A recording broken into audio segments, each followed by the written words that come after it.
FSI. He is a deep ecologist, strategic educator, communicator. He was the first environmentalist, stockbrokers on Wall Street, Merrill Lynch, 1977. Founded an IT consultancy for major NYC banks. Later a software engineer for the IBM, and then a college professor of mathematics, statistics, and critical thinking. And then he started a career of service to humanity and ecological of Earth as an ecological strategic organizer, international speakers with our goals, climate reality project. He is the founder of the director of the Interfaith Declaration on Climate Change. So hello, Mr. Scott. I saw your, the very strong background to promote the climate change issues and contribute your whole life knowledge, experience to handling, the climate change to the world. So allow me to have this privileged opportunity to introduce your topic. You will touch upon the issue regarding our once in a lifetime chance to reset the global civilization. So it's a big philosophy issues. Yes, please. The Mr. Stuart Scott. Yes, please. Can you hear me? Yes, yes. My mic is working fine. Okay, good. And I'm starting my timer so I don't run too much over my allotment. First, because I don't have a PhD, I hope I've been allowed to share my screen. Yes, I have. My calling has been, shall we say, through my work at the UN climate negotiations.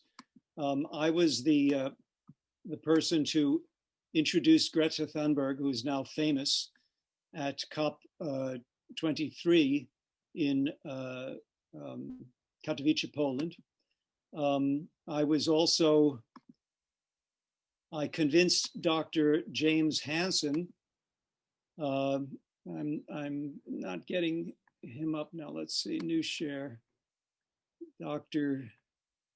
James Hansen share. No, I'm not seeing it. What are you seeing? Are you seeing Hansen? It's not clear where my share is going. Yes, anyhow, you see Dr. Hansen, good. Yes. I have a relationship going with the Vatican. Actually, it's more properly called the Holy See.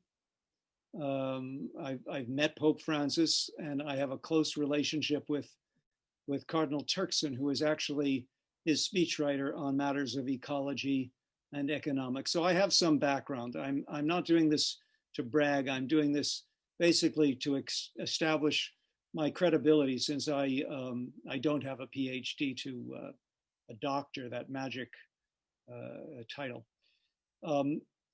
So I have a contrarian view of many things. Yes, you mentioned that I had been on Wall Street many years ago, and I was the first environmentalist stockbroker, first person to hang out a shingle, so to speak, saying, if you share my values and want to invest in environmentally sound companies, please let me know.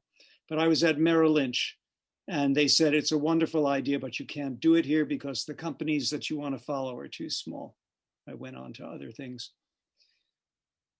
I have my contrarian view from those days. That's why I bring that experience up. Because when most people are rushing in one direction, that's the time to be going in the other direction. When the front pages are saying, oh, new highs, and everyone's getting the money out of the bank and investing it, that's the time to be selling your stocks. But my contrarian view relates to many things. And I have a contrarian view about the current COVID epidemic. Now, I respect all of the lives that have been lost, all of the suffering that is going on, the devastation, shall we say, to business world. But if you'll notice something, the banks have not been really scathed. And with respect to one of the gentlemen who presented before me, the African Development Bank, at one point I heard him talking about how they are funding that, how they are lending money to this and that. The lending of money creates implicit in it an exponential growth to the amount of money in the world, an exponential growth to the economies of the world. Almost every nation on earth is managed by, is controlled by their central bank. Even though they have governments and the governments appear to be leading, it's the bankers who are in control. I'll quote a fairly well-known quote from Meyer Rothschild, the patriarch of the famous Rothschild family, who said, "Give me the power to create the money of a nation, and I care not who makes the laws." We have signed up for an economic system which we have learned after 100 years to just call economics, which is a defective system.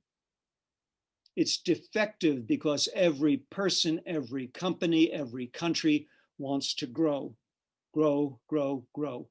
We no longer have room for growth. Humanity is exhausting the planet. Humanity is devastating the ecology of the planet.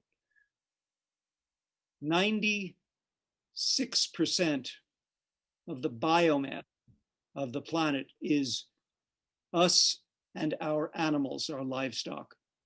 Wild animals remain 4% of the biomass of the planet. This is ridiculous. Now, I'm going to give 1 minute of my presentation. I'm going to share with a very famous ecologist. Let me start this going, and you can see for yourself. I am David Attenborough, and I am 93. I've had the most extraordinary life. It's only now that I appreciate how extraordinary. The living world is a unique and spectacular marvel. Yet the way we humans live on Earth is sending it into a decline. Human beings have overrun the world. Our planet is headed for disaster. We need to learn how to work with nature rather than against it. That was a very short segment of the trailer from a new movie he put out. We need to learn to work with nature, not against it. Currently, we are working against nature. It's not the only, I won't pick on any industry in particular, but I will. The oil palm industry is destroying biodiversity, has destroyed biodiversity on the island of Borneo, where I saw the figure the other day, perhaps 40% of the original forest cover is left. We are, as fast as we can, converting everything into money, into financial assets. Is that money being shared equally? Is it being shared responsibly? Are we all getting more prosperous? No. It's being garnered for the wealthy. It's being garnered for the banks who lend out the money. That 2% or 3% or 10% interest they charge, that's their growth. That's the growth of the banks. They are the casino that rakes in the chips. They are the 0, 0, 0, and 0, 0 on the roulette table. The banking industry is single-handedly destroying the planet with complicity from the rest of us, because we have all come to believe that economic growth is our birthright. No longer. So back to the title of my presentation, which is that the COVID epidemic is offering us a once-in-a-lifetime opportunity to reset civilization globally. When and if we emerge from the COVID epidemic, and I say it's still an if, because it's not clear whether the virus will evolve around the pharmaceutical industry.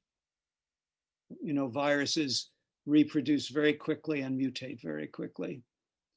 But if we emerge, we have the opportunity to do a reset and to come out of it with a different idea, that instead of what we call economics, which is correctly known as neoclassical growth economics,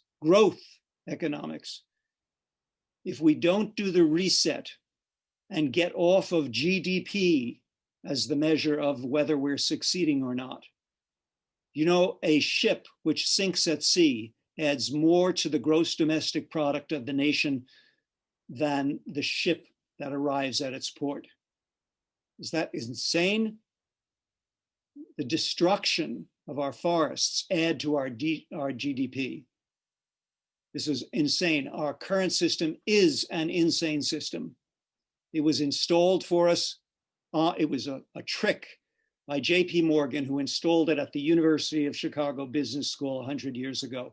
And now we're saddled with it. I'm going to offer as the alternative, let me share my screen. I'm going to offer something called ecological economics. Herman Daly is, I credit him as the founder and father of ecological economics. By the very name, ecological economics, you can tell is a completely different take on how we can live on the planet, where ecology must be a sustainable ecology, which we do not have now. We have a nearly destroyed ecology. A sustainable ecology must be how we work with nature and not against it. We're not yet doing that. My work with the Vatican this year, will be precisely to get the Pope messaging more clearly about ecological economics, because Pope Francis, God bless him, and I'm not Catholic or Christian, but God bless him, he has aligned himself with the best interests of the planet, with the best interests of people who have been suppressed by the current economic system. And with that, I will yield. And if you have any questions or want me to amplify anything, I don't want to go too much over my time allotment. Okay, thank you, Mr. Scott, for sharing your observation regarding the reset, the global civilization based on the ecological economy. So allow me to ask you one question. Please. You know, being a great philosopher, as you mentioned, we got to emphasize on the importance of the justice in the global civilization. Yes. So nowadays, the human being lost the older philosophy on so-called justice. So COVID-19 gave us a big lessons to the human beings. So how do you see, you know, how can we, you know, use the so-called justice philosophy to implement this philosophy into the market or the ecological economy, and then we can create the equality in our society, so that we can promote in this forum. Yes, please, Ms. Scott. It's a wonderful question. I'll have to say it's very difficult for me to answer it, because you're saying, how do we fix a lack in our global personality when leaders like the outgoing Trump administration have no sense of justice, none whatsoever? When so many leaders, they talk a nice story about how it's important to share, for other nations to be empowered, they don't really mean it. They want to grow their own.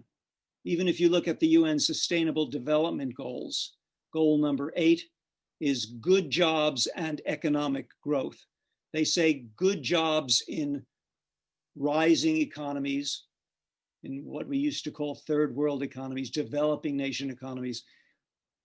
But we have to be allowed to grow too, we being the developed nations of the North.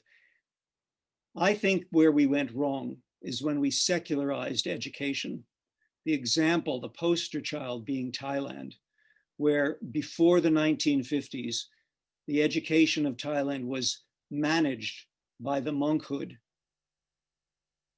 It included religious teaching, ethical teaching, along with academic teaching. And the United States came along and said to the Thai government, separate them. And so now we have an education system in Thailand which does not teach ethics. I had a meeting with the Speaker of the Malaysian Parliament. Now I forget his name, I'm sorry to say. When I did a workshop there, I conducted a workshop about 2 years ago. And I met with him and I was ready to give him a bombshell of an idea. I said, I have a very good idea for you. He said, what? I said, pass a law that every business major must take one course in ecology and one course in ethics. And you, Malaysia, will change the world. You will change the model. Because right now we're turning out MBA after MBA with no ethics. They're being taught money first, me first. So how we change that, I just told you. Some country steps up to the plate and passes a law so that every graduating MBA must study ethics and ecology. And that's how we reintroduce justice, justice within humanity and justice within the community of species of which we are only one, but we have overrun the world.